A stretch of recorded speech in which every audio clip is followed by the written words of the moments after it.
Hi everybody, this is Dr. Kat Vlies from Central New Mexico Community College. We're going to continue with the digestive system. This is video M. We have just a couple more videos to go after this one.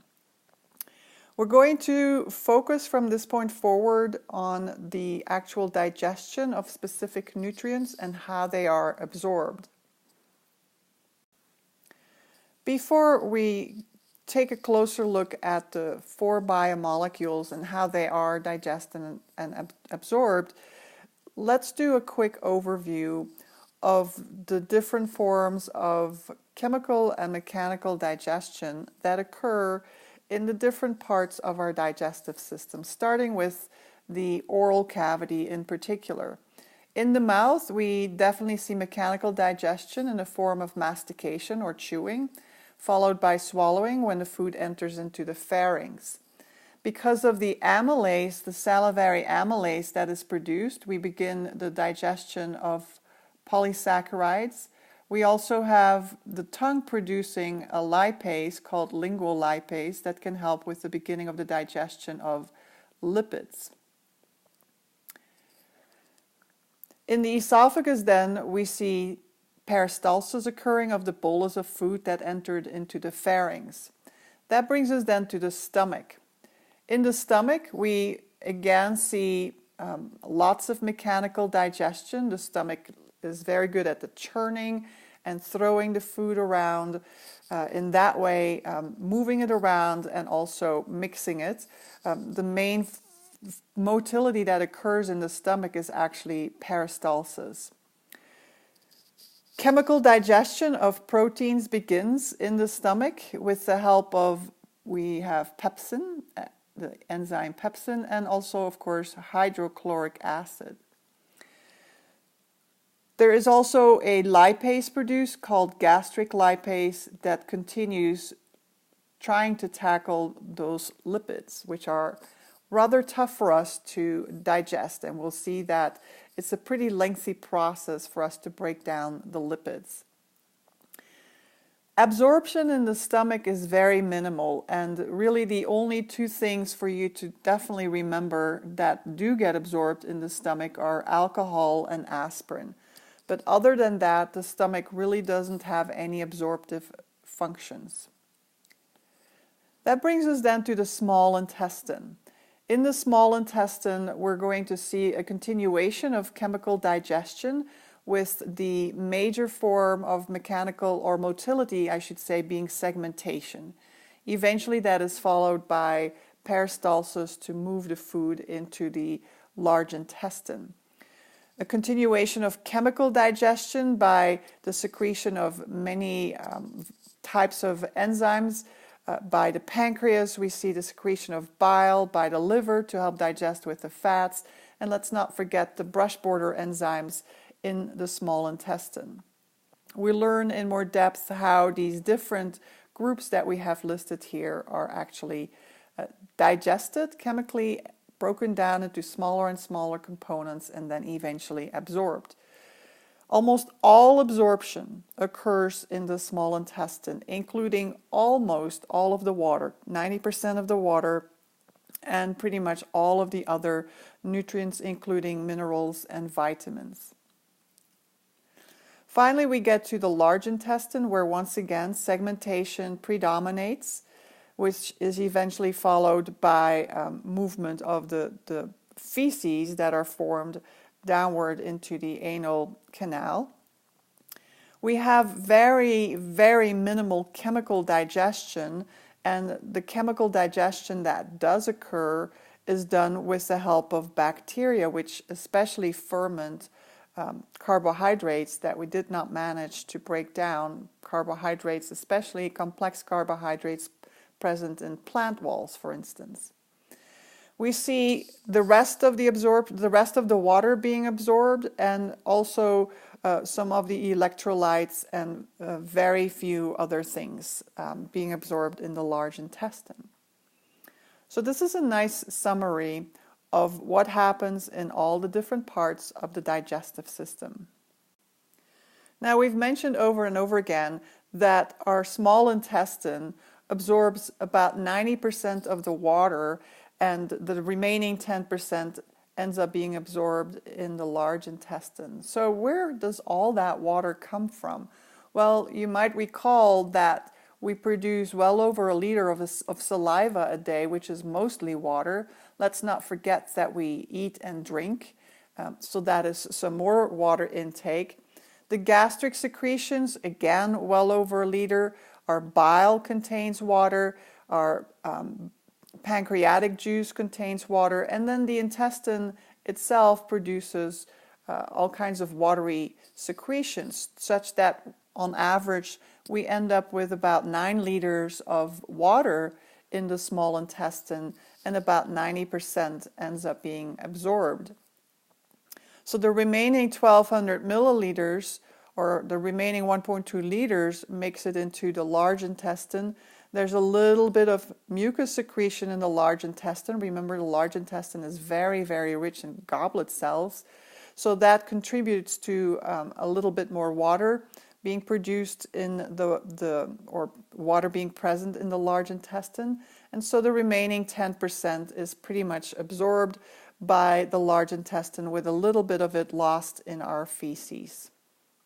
So water is a very, very important component of all of the secretions that are made by our body, but we also are very successful at reabsorbing almost all of that water. Once again, I'm going to make sure that you ask yourself, why do we eat?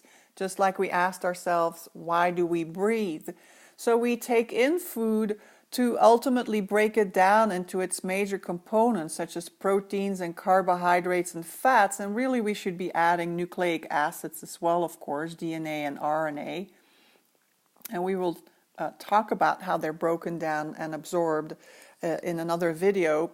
But ultimately, the whole goal of all of these nutrients that we take in is to end up with ATP, such that we can use our muscles, we can use our neurons, we can create all kinds of new products in the body, etc., etc. We're now ready to look at how each one of the major biomolecules, that is the carbohydrates, our proteins, our lipids, and nucleic acids, how they are broken down, how they are chemically digested, and how they are absorbed. So let's start with the carbohydrates. Remember that we ingest not just simple sugars, not just monosaccharides, but we also ingest lots of polysaccharides, such as starches and glycogen.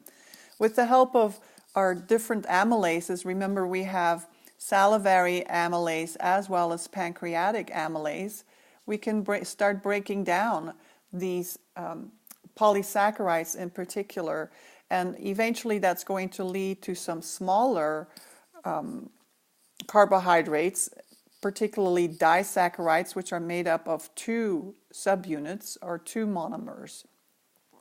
And with the help of specific enzymes, as you can see them listed here, maltase, sucrase, lactase, we'll eventually end up with our monosaccharides. You're mostly familiar with glucose, but we also have galactose as well as fructose. Of these 3 monomers, glucose and galactose are going to be absorbed in a very similar fashion, and that is by means of what we call secondary active transport.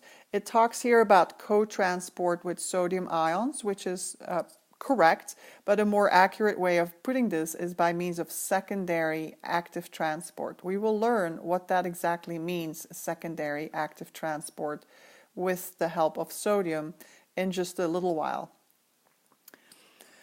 Fructose, on the other hand, is going to just be absorbed by means of facilitated diffusion. So not all monosaccharides are absorbed by means of that secondary active transport.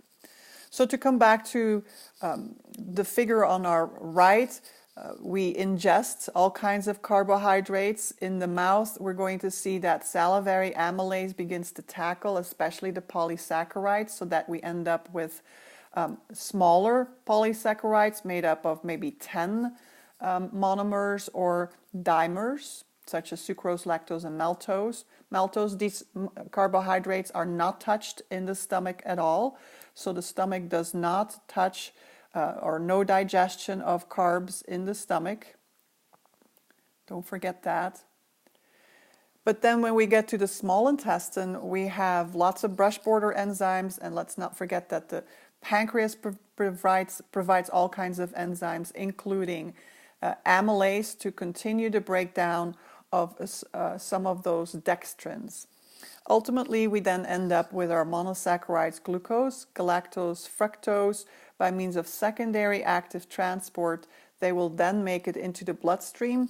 From the bloodstream, we're going to make it to the liver, and we know that the liver can then use these monosaccharides to build all kinds of new carbohydrates, or perhaps convert them into new amino acids, new fatty acids, etc.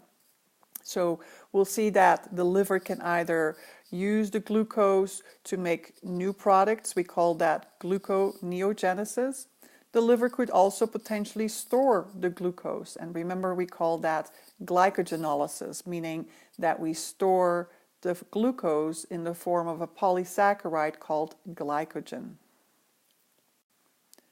So that brings us to the proteins. And before we look at this flow chart, my intention was to have this little box, the text box that says large polypeptides, for it to sit over here because it's shifted somehow and it's now covering some of the enzymes that we should have listed there. So with that in mind, let's just go over this flow chart. The food that we ingest contains all kinds of proteins. And remember that in our mouth, we do not tackle those proteins at all. It's not until we get to the stomach where hydrochloric acid will start denaturing some of the proteins.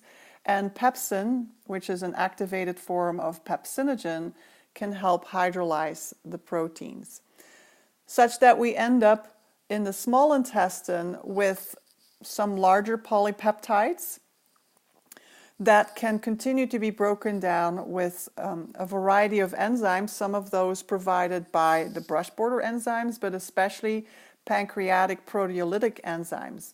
And remember, some examples of those are trypsin and chymotrypsin and carboxypeptidase. Ultimately, that leads then to our monomers, amino acids in particular, and just like the monomers are going to be mostly absorbed with the help of secondary active transport, which requires the help of sodium, as we will see, amino acids are also absorbed into the bloodstream with the help of that same mechanism, which we call secondary active transport. Once in the blood, once again, these amino acids are going to go to the liver, where the liver can metabolize these amino acids. It can grab the amine group to create a waste product called urea that ultimately is excreted by the urine or by the kidneys in the form of or in our urine, or the amino acids can be converted into a different type of molecule, perhaps a carbohydrate, by means of gluconeogenesis. So to put this more in perspective by looking at some gross anatomy here, protein digestion starts in the stomach with the help of hydrochloric acid and pepsin. Then we're going to see that the pancreas secretes all kinds of proteolytic enzymes in the small intestine, and the small intestine also has brush border enzymes that continue with the digestion of the proteins, until we reach the point where we have our individual amino acids. Let's just put a 3 there, which are then absorbed into the blood by means of that secondary active transport mechanism. Once in the blood, the amino acids make it to the liver, and then the liver can use these amino acids to build new products, or it can remove the amine group by means of deamination and produce urea, which we will then excrete. Some of the dietary protein, like everything else, does eventually make it into our feces. By now I've mentioned the term secondary active transport over and over and over again, which involves sodium ions. So let's see what this exactly means. This is a mechanism, a membrane transport mechanism that monomers, especially glucose and galactose, depend on, as well as amino acids. So we're going to look now at how these monomers leave the lumen of the small intestine, which is up here, and make it into our epithelial cell. So that's where absorption is occurring. Eventually then these nutrient molecules, glucose, galactose, amino acids, etc., they will diffuse out of the cell and into our capillaries. But we're needing to focus over here on this part of our columnar cells where the microvilli are. How do these nutrients get across that brush border of the small intestine? Well, it all has to do again with the electrochemical gradient that you learned about in Anatomy and Physiology 1.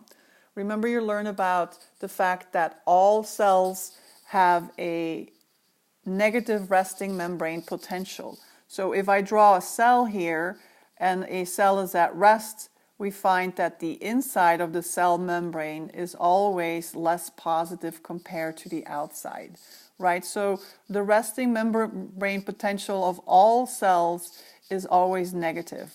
And that negative number can vary, but it's always negative, implying that we have close to the cell membrane less positive charges on the inside compared to the outside. All cells have a negative resting membrane potential.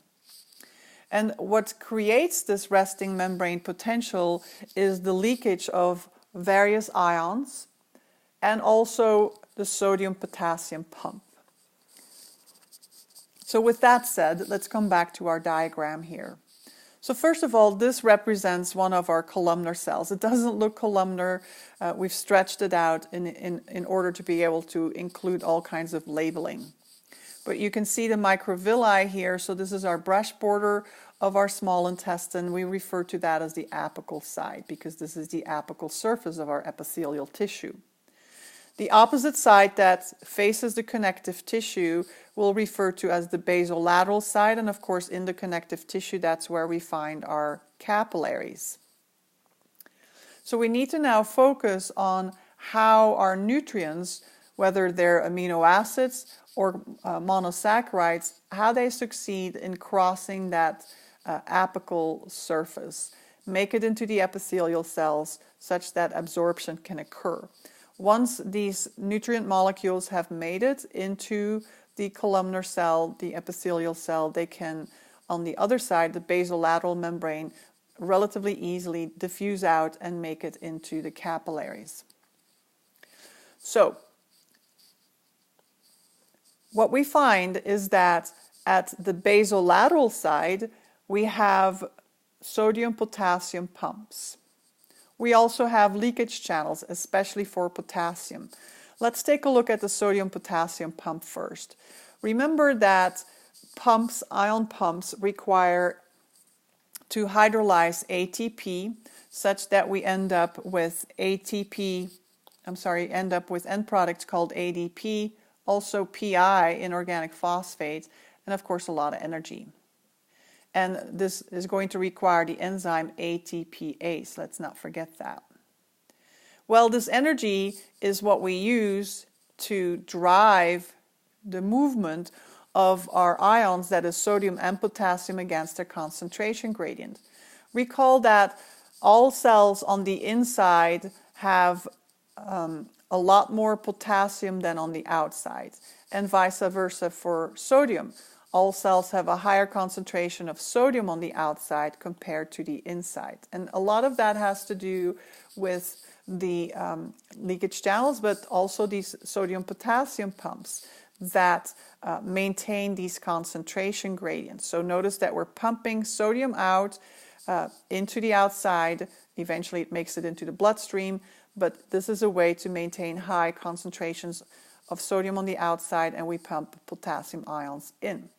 Now we have lots of leakage channels for potassium. Potassium leaks out really easily out of our cells, and so that's what we're seeing happening here. So despite the fact that we've pumped positive charges out and we've pumped positive charges in, some of the positive charges that are pumped in are going to be lost almost immediately. So really what we need to focus on is the sodium ions that we're pumping out, and they take with them positive charges, and that's really what sets up, or maintains, I should say, the more negative environment of our cell membrane compared to the outside. And at the same time, we have a concentration gradient. And all of this is going to help the other side of the cell membrane, because there then we can totally passively allow for sodium to move into our cell. So sodium is just going to follow its concentration gradient into our cell. It'll diffuse into our cell via a protein, which we call the sodium glucose cotransporter protein. And it gets this name because it has the ability to allow for glucose to tag along with the sodium that flows in. So here we see glucose. I'll just draw these little stars, which are representing our amino acids and glucose molecules, and that's how they are absorbed into our epithelial cells with the help of this cotransporter protein. But remember, this could not happen at this end of our cell membrane, at the apical end, unless we set up this electrochemical gradient. So it is by means of active transport and the expense of energy on this side of the cell membrane, on the basolateral side of the membrane, that we can set up our electrochemical gradient, and that then allows us to draw in sodium, and tagging along with it will be glucose through the same protein. Galactose is moved the same way as our amino acids. Fructose, on the other hand, can just diffuse into our epithelial cell across the microvilli. By the way, at this basolateral side, the nutrients that we brought in by means of that secondary active transport mechanism, they are going to be able to just diffuse out at this side and ultimately trickle into our capillaries. So once again, we use energy to move our sodium out of our cell on the basolateral side. That electrochemical gradient that results from the movement of ions there and the leakage of ions as well is going to allow for us to draw in sodium from the other side along its concentration gradient, along its electrical gradient, and glucose can tag along. So this is the site of our primary active transport, and this is the consequence over here. The consequence of that first active transport is that we see the co-transport of glucose occurring. So we refer to this process over here as our secondary active transport, despite the fact that it's not requiring ATP. The only place where the ATP is expended is over here with the help of our pump. This is a very important mechanism for you to remember, which is why I spent quite a bit of time on it, because we're going to see this once again in the kidneys. Finally, I should point out, since it's illustrated here on this diagram, please don't forget that lots and lots of water is absorbed in our digestive tract, as we looked at earlier, and water always follows its own concentration gradient. And of course, we refer to the diffusion of water better as osmosis. So water is never ever going to depend on a secondary active transport mechanism or a primary active transport mechanism, never. Water always moves passively by means of diffusion through little water pores that we'll talk more about down the road, and the better way of referring to the diffusion of water is by calling it osmosis. So this wraps up our discussion of digestion and absorption of amino acids and carbohydrates. So that still leaves us with discussing the fats and the nucleic acids, which are coming up in the next couple of videos.